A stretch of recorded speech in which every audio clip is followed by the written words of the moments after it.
Okay, now that you have an account, it's time to create your first Zoom meeting. A few things you should know about the Zoom free account. You can host up to 100 people on a call. On the free mode, group calls, meaning 3 people or more, are limited to 40 minutes. I'll explain how to deal with this later. One-on-one calls can be as long as you need.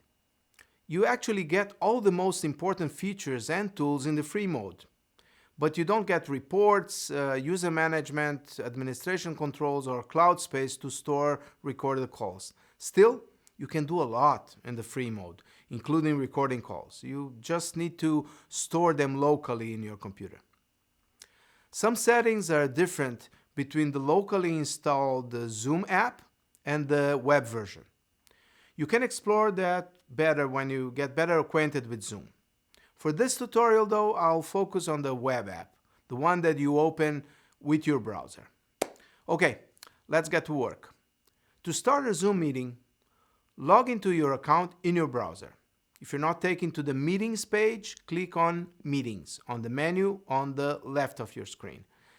Looking at the menu on the top, you'll see Upcoming Meetings, Previous Meetings, Personal Meeting Room, and Meeting Templates. You have basically two options to set meetings. The simplest is to use your personal meeting room. Click on that. Now, scroll down until you see a button on the bottom right that says Edit this meeting. Click on that. On the video section, the default for host and participant is off. Change it to on. Click on Save. On Join URL, you can see a link. That is the link to your personal meeting room. It's always the same. On the right of that line, you see a link that says Copy the invitation. Click on it. This is the invitation you will send to everyone you want to be in your meeting. A new window will open. Click on Copy Meeting Invitation. The invitation now has been copied to your computer. Now all you need to do is send it to your participants.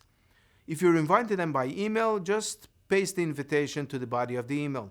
If you're inviting them through text messages, just paste it there. It will work either way. For the second option, go back to Upcoming Meetings. There, you have a button to schedule a new meeting. This is useful if you have several different groups and you want to have a separate room for each meeting, instead of always using your personal room. Click on Schedule a new meeting. Now, give your meeting a name, let's say Business Vision Group. Then set a date and a time for the meeting, as well as the duration. Remember though, on the free mode, no meeting can last longer than 40 minutes. Click Save. Now you can copy the invitation in the same way you did for your personal meeting room and then send it to all participants. That's it. I'll cover the 40-minute limitation and how to work around it on the next video. See you there.